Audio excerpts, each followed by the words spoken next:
नमस्कार दोस्तों, स्वागत है आपका योगी इन्फो में।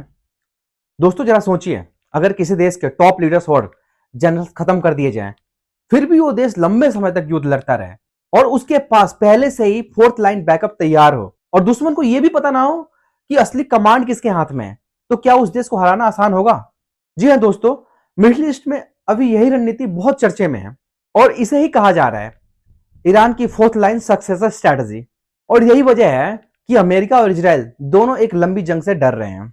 और दोस्तों सबसे बड़ा सवाल है कि आखिर ईरान की फोर्थ सक्सेसर स्ट्रैटेजी है क्या और क्यों यूएस और इजराइल को डर है कि यह युद्ध लंबा खिंच सकता है। और सबसे महत्वपूर्ण सवाल, अगर युद्ध लंबा चलता है तो भारत में इसका क्या असर होगा, क्या इंपैक्ट होगा। आज हम इस पूरे जियोपॉलिटिकल एंगल को बहुत ही आसान भाषा में समझेंगे। इससे पहले अगर आप लोगों ने चैनल को सब्सक्राइब नहीं किया तो चैनल को सब्सक्राइब कर लें, ताकि जो भी न्यू अपकमिंग वीडियोस हो आप लोगों को टाइम टू टाइम मिल सके। तो चलिए दोस्तों, समय व्यर्थ न करते हुए चलते हैं टॉपिक पे और डिटेल में समझते हैं। दोस्तों मिडिल ईस्ट में ईरान वर्सेस इजराइल की राइवलरी कोई नई बात नहीं है। 1989 की ईरान रेवोल्यूशंस के बाद ईरान ने खुद को एंटी इजराइल के रूप में स्थापित किया। इसके बाद ईरान ने सीधे युद्ध की बजाय प्रॉक्सी वॉर मॉडल को अपनाया, यानी अलग अलग देशों में अलग अलग मिलिटेंट को सपोर्ट देना। दोस्तों हम तो इसे मिलिटेंट ही कहते हैं कि अगर किसी भी निर्दोष आदमी को कोई ग्रुप मारता है वो एक तरीके से मिलिटेंट ही होता है। दोस्तों ईरान ने जिन मिलिटेंट ग्रुप को सपोर्ट किया उनमें कुछ प्रमुख हैं, जैसे हिजबुल्ला जो कि लेबनान में स्थित है, हमास जो कि गाजा में स्थित है, और साथ ही साथ हुती जो कि यमन में स्थित है। और इन सब के पीछे एक पावर माइंड चल रहा होता है, वो है ईरान का। ईरान अब इन सभी मिलिटेंट ग्रुप्स को सपोर्ट देता है इजराइल के खिलाफ। दोस्तों आप समझते हैं कि हाल ही में हुआ क्या। हाल ही के महीनों में इजराइल और यूनाइटेड स्टेट ने ईरान के मिलिट्री नेटवर्क पर प्रेशर बढ़ाया और साथ ही साथ ईरान पे कई हमले किए।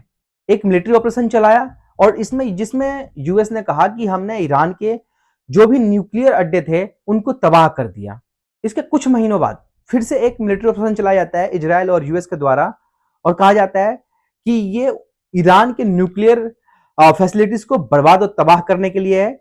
और साथ ही साथ जो ईरान के धार्मिक नेता जिनका नाम खामनेई था उनको मार दिया जाता है। और इसके तत्पश्चात ईरान में जो ईरान की फोर्स सक्सेसर स्ट्रेटजी है उसको लागू कर दिया जाता है। ईरानी फोर्स जो है यूएस और इजराइल के खिलाफ लगातार अटैकिंग मोड में है और हमले कर रही है। और साथ ही साथ जो मिडिल ईस्ट के अन्य देश हैं जहां अमेरिका के सैन्य अड्डे हैं, ईरान वहां भी हमले कर रहा है और एक तरीके से अटैकिंग मोड में है।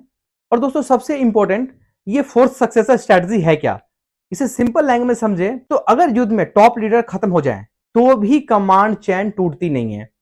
ईरान की मिलिट्री प्लानिंग के अनुसार हर इंपॉर्टेंट कमांडर के पीछे first, second, third, fourth commander तैयार रहते हैं। यानी अगर टॉप लीडर मार दिए जाएं तो भी तुरंत दूसरा लीडर तैयार रहता है। अगर सेकंड लीडर भी मार दिया जाए तो थर्ड लीडर तैयार रहता है, और थर्ड भी मार दिया जाए तो फोर्थ लीडर जगह लेने के लिए तैयार रहता है। और इस तरह फोर्थ लेवल तक बैकअप लीडरशिप तैयार रहती है। इसका बहुत बड़ा फायदा होता है युद्ध में दोस्तों। जैसे कमांड कभी कोलैप्स नहीं होता, क्योंकि दुश्मन को कितना ही पता हो 1 2 3 कितना चैन बर्बाद करेगा। साथ ही साथ मिलिट्री ऑपरेशन चलते रहते, उसमें कभी रुकावट नहीं होती और दुश्मन को पता भी नहीं होता कि असली कमांड किसके हाथ में दोस्तों।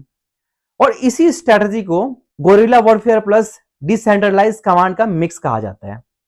और यही वजह है कि यूएस और इजराइल डर रहे हैं कि यह युद्ध लंबा और थकाने वाला बन सकता है। अगर मिडिल ईस्ट में लंबी जंग रहती है तो इसका असर पूरी दुनिया पर पड़ना निश्चित है। जी हाँ दोस्तों, ग्लोबल पॉलिटिक्स में मिडिल ईस्ट अलायंस बदल सकते हैं।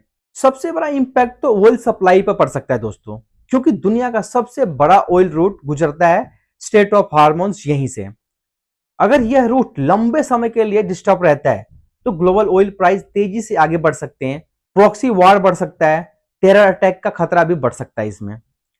अब दोस्तों सबसे इंपॉर्टेंट और महत्वपूर्ण सवाल है कि इसका भारत पर क्या असर पड़ने वाला है। तो दोस्तों सबसे बड़ी चीज है ऑयल प्राइस। ऑयल प्राइस बढ़ सकता है। भारत आने वाले ऑयल का बड़ा हिस्सा मिडिल ईस्ट से इंपोर्ट किया जाता है। अगर यह वॉर लंबा खिंचता है तो डीजल पेट्रोल महंगे हो सकते हैं, ट्रांसपोर्ट महंगा हो सकता है, साथ ही साथ फूड प्राइस, इन्फ्लेशन बढ़ सकता है। दोस्तों मिडिल ईस्ट में आज के समय में 80 लाख से ज्यादा भारतीय काम करते हैं। अगर यह कॉन्फ्लिक्ट बढ़ता है तो निश्चित रूप से इवैक्यूएशन सिचुएशन बन सकती है और भारत के लिए एक पैनिक सिचुएशन बन सकता है। भारत इसी कारण यहां पे एक बैलेंसिंग रुख में चलता है। इजराइल के साथ भारत के डिफेंस पार्टनरशिप है और साथ ही साथ ईरान के साथ एनर्जी रिलेशनशिप है। यानी इंडिया को बहुत ही केयरफुल डिप्लोमेसी करनी पड़ती है। दोस्तों अगर हम समझे 4 पॉइंट में इस पूरे घटनाक्रम को, तो ईरान लॉन्ग वॉर स्ट्रेटजी बना रहा है ताकि इजराइल और अमेरिका को बहुत भारी नुकसान पहुंचा सके। फोर्स सक्सेसर स्ट्रेटजी अपना रहा है जिसे कि ईरान लंबे समय तक युद्ध को खींच सके।